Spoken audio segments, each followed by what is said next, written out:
ఓం నమ శివాయ శ్రీమాత్రే నమ. మిత్రులకి శ్రేయోభిలాషులకి అలాగే నన్ను ఇంతగా ఆదరిస్తున్న యూట్యూబ్ ప్రేక్షకులందరికీ కూడా పేరు పేరు ధన్యవాదాలు. మిత్రులరా, మీ అందరికీ కూడా అపరాదేవత ఎల్లవేళలా మీతో ఉండి మీ మనోవాంఛ నెరవేర్చాలని మనస్ఫూర్తిగా కోరుకుంటున్నాను. మనం ఈ రోజున రాబోయే ధనత్రయోదశి రోజున మన ఇంటికి ఒక 8 వస్తువులు తప్పకుండా తెచ్చుకోవాలి. ఈ సంవత్సరం మొత్తం కూడా మనకి ధనానికి లోటు అనేది లేకుండా ఉండడానికి ఈ వస్తువుల్ని మన ఇంట్లో పెట్టుకోవడం వల్ల ఫలితం ఉంటుంది. 8 లేకపోయినా కొన్ని అయినా సరే మనం తెచ్చుకొని విధి విధానంగా చేసినట్లయితే ఖచ్చితంగా అద్భుతమైన ఫలితాలను పొందగలుగుతాం. అంతకుముందు వీడియోలో కూడా నేను లాస్ట్ ఇయర్ ధనత్రయోదశి గురించి 2 వీడియోలు చేయడం జరిగింది. ఆ వీడియో లింక్ కూడా మీకు షేర్ చేస్తాను. ఈ ధనత్రయోదశి రోజున ఈ వస్తువులు ఇంటికి తెచ్చుకోవడం వల్ల మనకి లక్ష్మీ ప్రసన్నత కలుగుతుంది. అలాగే సంవత్సరం మొత్తం కూడా ధనానికి ఎటువంటి లోటు లేకుండా ఉండడానికి అవకాశం ఉంటుంది. అలాగే ధనత్రయోదశి రోజున మనం ధన్వంతరికి, కుబేరుడికి కనుక పూజ చేసినట్లయితే అద్భుతమైన మనకి ఆరోగ్యం సంబంధించి, ధనానికి సంబంధించి సంవత్సరం మొత్తం కూడా బాగుంటుందని పురాణాలు చెప్తున్నాయి. అలాగే మనం ఈ త్రయోదశి రోజున అంటే ధనత్రయోదశి రోజున కొన్ని చిన్న చిన్న వస్తువులు, అందులో మీకు ఏది వీలైతే అదైనా తెచ్చుకొని మీ ఇంట్లో పెట్టుకోవడం వల్ల మీకు కీర్తి వస్తుంది, సుఖ సమృద్ధి పెరుగుతుంది, యశస్సు వస్తుంది, గౌరవం పెరుగుతుంది, కుటుంబంలో సంతోషాలు వస్తాయి. అలాగే లక్ష్మీమాత ప్రసన్నత కూడా కలుగుతుంది. అలాగే మనం ఈ ధనత్రయోదశి మనకి చాలా అద్భుతమైన ఫలితాలను ఇస్తుందని శాస్త్రం చెప్తుంది కదా. మనం ప్రతి సంవత్సరం కూడా ఈ త్రయోదశి నాడు అంటే దీపావళికి ముందు మనం ఈ త్రయోదశి వస్తుంది.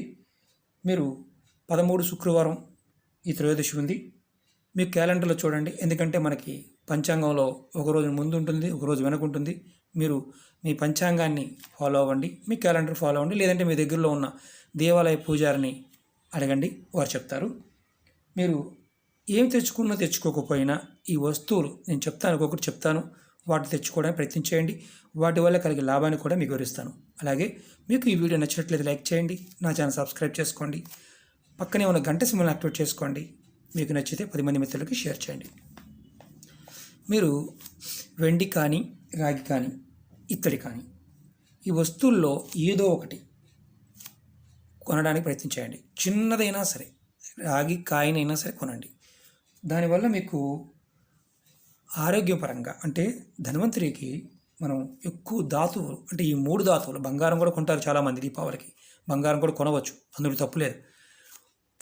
తక్కువ మీరు వెండి, రాగి, ఇత్తడి ఏదో ఒకటి చిన్నదైనా వస్తువు కొనడానికి ప్రయత్నించేయండి. ఎందుకంటే ధాతువు వల్ల మనకి ఎటువంటి ఆ సమయంలో ఆ వస్తువు తీసుకోవడం మన దగ్గర ఉండడం వల్ల ఆ సంవత్సరం మొత్తం కూడా ఎటువంటి అనారోగ్య సమస్యలు రాకుండా ఉంటాయని శాస్త్రం చెప్తుంది. ఎందుకంటే ధన్వంతరి అంటేనే మనకి ఆరోగ్యానికి సంబంధించినంత వరకు ఒక అద్భుతమైన గొప్ప శక్తిని ఇచ్చే భగవంతుడు శ్రీమన్నారాయణుడు. అలాగే మనం వెండిదైనా కొనుక్కోవచ్చు. అలాగే ఇంకోటి ధనియాలు మన ఇంట్లో ఉంటాయి, కానీ ధనియాలు కొనుక్కొని ఆ రోజు తెచ్చుకొని చక్కగా మీ పూజ చేసేటప్పుడు అమ్మవారి ముందు పెట్టి 2వ రోజు వీటిని మీరు మట్టిలో, కుండీలో కానీ లేదంటే ఎక్కడైనా సరే పాతి పెట్టండి. చక్కగా ధనియాలు మొలకలు వస్తే కొత్తిమీరలాగా వస్తుంది. మీకు ఇలా రావటం వల్ల మీకు చల్లి పైన కొంచెం మట్టి చల్లితే చాలు మొలకలు వస్తాయి. మీకు లక్ష్మీ ప్రసన్నత వస్తుంది. అలాగే ధనప్రాప్తి సంవత్సరం మొత్తం కూడా కలుగుతుంది. ఇది ఆ రోజున కొని తెచ్చి చేయడం వల్ల. అలాగే ఇంకోటి చెప్తాను, మట్టి ప్రమిదలు. మీరు ఏం కొనకపోయినా దీపావళికి దీపాలు వెలిగిస్తారు కదా, కొత్తవి మట్టి ప్రమిదలు కొనండి. కొత్తవి కంపల్సరీ కొనండి. ఎందుకంటే మీకు ఈ మట్టి ప్రమిదలు కొని మనం పూజ చేయటం వల్ల మీకు శని ప్రభావంతో కూడిన ఏదన్నా ఇబ్బందులు ఉంటే ఈ సంవత్సరం మిమ్మల్ని ఇబ్బంది పెట్టకుండా ఉంటాయి. అలాగే 4వది కొత్త చీపిరి. మీరు ఏది కొనకపోయినా చీపిరి మాత్రం ఆ రోజు తీసుకోండి కంపల్సరిగా. ఎందుకంటే కొత్త చీపిరి తెచ్చుకొని చాలామంది పూజ చేస్తారు, మీ ఇంట్లో ఉన్న నెగిటివ్ ఎనర్జీ వెళ్ళిపోతుంది. మీ కొత్త చీపురు తెచ్చుకోవడం వల్ల మీ ఇంట్లో ఉన్న నెగిటివ్ ఎనర్జీ బయటికి వెళ్ళిపోతుంది. అలాగే ధనత్రయోదశి రోజున మీరు మీ వీలుని బట్టి 11 లక్ష్మీ గవ్వలు అంటే ఇలాంటి మీకు పూజా వస్తువుల షాపులు దొరుకుతాయి. అలాగే 11 గోమతి చక్రాలు, అలాగే 11 గోమతి చక్రాలు, 11 లక్ష్మీ గవ్వలు, ఈ రెండిట్లో ఏది దొరికినా తీసుకోండి. 2 దొరికితే 2 తీసుకోండి. 11 తెచ్చి మీ పూజా మందిరంలో పెట్టి త్రయోదశి రోజున ఒక ఎర్రటి క్లాత్లో, ఇలాంటి క్లాత్లో కట్టి మీరు లాకర్లో పెట్టుకోండి. పూజ చేసిన తర్వాత మీకు సంవత్సరం మొత్తం కూడా లక్ష్మీమాత కృప కటాక్షం మీకు ఉంటుంది. ఖచ్చితంగా ధనం అనేది వస్తూ ఉంటుంది. అలాగే ఆరోది ధనత్రయోదశి రోజున కంపల్సరిగా ఉప్పును కొనుక్కోండి. అది కల్లుప్పు అయినా మెత్తటి ఉప్పు అయినా ఉప్పును కొనండి, కంపల్సరీ తీసుకోండి. మీకు ఉప్పును కొనడం వల్ల మీకు కుటుంబ సభ్యులు గొడవలు, తగాదాలు, చికాకులు ఇలాంటి తగ్గుతాయి. సుఖ సంతోషాలు అంటే భార్య పిల్లలతో మీరు ఆనందంగా ఉంటారు. కంపల్సరిగా మీరు గుర్తుంచుకోవాలి. అలాగే ధనత్రయోదశి రోజున నీళ్ళల్లో కల్లుప్పు వేసి మీ ఇల్లుని తప్పకుండా శుభ్రంగా తుడవండి. మీ ఇంట్లో ఉన్న అలక్ష్మి బయటికి వెళ్ళిపోతుంది ఆ రోజు చేస్తే.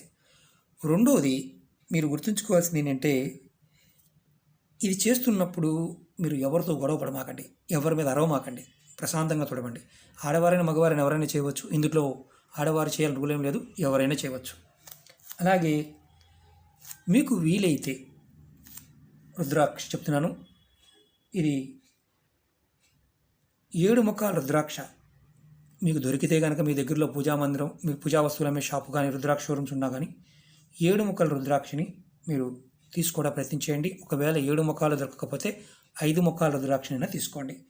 చక్కగా తీసుకొచ్చి మీ పూజా మందిరంలో పెట్టి పూజ చేసి మీరు మీ ఇంట్లో పెట్టుకోవడం వల్ల, లేదా మీరు ధరించడం వల్ల కూడా లక్ష్మీ ప్రసన్నతో పాటు శివానుగ్రహం కూడా కలుగుతుంది. అంత అద్భుతమైన శక్తి ఆ సమయంలో ఉంటుంది.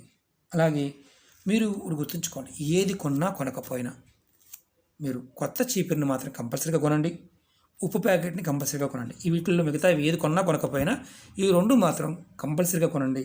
ఖచ్చితంగా తప్పకుండా మార్పు వస్తాయి. అలాగే ఇంకా చాలా ఉన్నాయి వస్తువులు చెప్పాల్సినవి.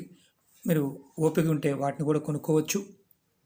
ఎందుకంటే చాలామంది అడుగుతూ ఉంటారు, గురువుగారు మేము పలానా తీసుకున్నాం, పలానా బంగారం కొనొచ్చా లేకపోతే వాహనం కొనొచ్చా అడుగుతూ ఉంటారు. మీరు మీ ఓపికని బట్టి తీసుకునే వస్తువులు ఏదైనా తెచ్చుకోవచ్చు. మీరు ఇంకొకటి ఏంటంటే తామర గింజలను కూడా మీరు ధనత్రయోదశి రోజున తెచ్చుకోవచ్చు. మీరు లక్ష్మీ శ్రీమన్నారాయణ పటాన్ని కొనుక్కొచ్చుకోవచ్చు. దానికి కూడా మీరు తామర గింజల మాలని అలంకరించవచ్చు.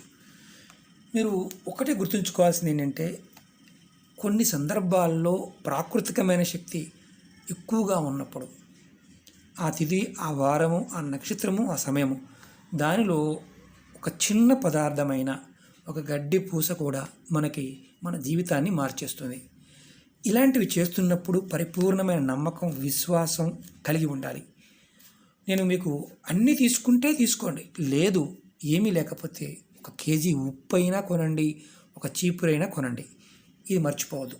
అలాగే అన్నిటికంటే చాలా ఇంపార్టెంట్ ఏంటంటే, మీరు దీపావళికి ముందు మీ ఇంటిని పాత సామాన్లు, పాత చెత్త చెదారం, పాతవి అంటే ఎక్కడ పడితే అక్కడ పడేసే చెక్క ముక్కలు కానీ, బట్టలు కానీ, గోను సంచులు కానీ, పేపర్లు కానీ ఇలాంటివి ఏదైనా ఉంటే శుభ్రం చేయండి. ఎందుకంటే దీపావళికి రాత్రిపూట పూజ చేసే విధానం ఉంటుంది. మీరు దీపాన్ని వెలిగించి అమ్మని ఆహ్వానిస్తే, అర్ధరాత్రి పూట చేస్తుంటాం అమావాస్య టైంలో, మీరు అమ్మవారిని ఆహ్వానించే క్రమంలో అలక్ష్మి ఏదైతే శుభ్రం లేకుండా ఉంటే ఇంట్లోకి అమ్మవారు రాదు. ఇది చాలామంది మన పెద్దలు చెప్తూ ఉంటారు. మీరు ఆచరణలో ఏమాత్రమైనా సరే కొద్దిగా అన్న ప్రయత్నం చేయండి. పరిపూర్ణమైన నమ్మకంతో, విశ్వాసంతో ప్రయత్నం చేయండి. ఖచ్చితంగా మార్పు రావడానికి అవకాశం ఉంటుంది. ఇవి ఆడవారు మగవారు చేయవచ్చు. ఒకటి ఏంటంటే, ఆ సమయంలో మీరు ఎవరైనా సరే ఆడవారు ఇంట్లో నెలసరి ఉన్నప్పుడు మాత్రం చేయమాకండి. అంటే పూజ చేయాలి కాబట్టి చేయమాకండి. మీరు ఆ వస్తువులు తెచ్చుకొని శుభ్రం చేసుకొని పక్కన పెట్టుకోవచ్చు, ప్రాబ్లం లేదు. కంపల్సరీగా చీపిరి అయినా సరే, మళ్ళీ చెప్తున్నాను, చీపిరి అయినా ఉప్పు ప్యాకెట్, ఈ రెండింటిని కంపల్సరీగా కొనడానికి ప్రయత్నం చేయండి. ఎందుకంటే అదృష్టం అనేది ఎప్పుడు మన తలుపు తడుతుందో మనకు తెలియదు. లక్ష్మీమాత ప్రసన్నత ఉంటే ఏదైనా సాధ్యమవుతుంది. ఓకే మిత్రులారా, మీకు ఈ వీడియో నచ్చినట్లు లైక్ చేయండి, నా ఛానల్ సబ్స్క్రైబ్ చేసుకోండి, గంట సింబల్ని యాక్టివేట్ చేసుకోండి, 10 మంది మిత్రులకు షేర్ చేయండి. ఓం నమః శివాయ, శ్రీమాత్రే నమః.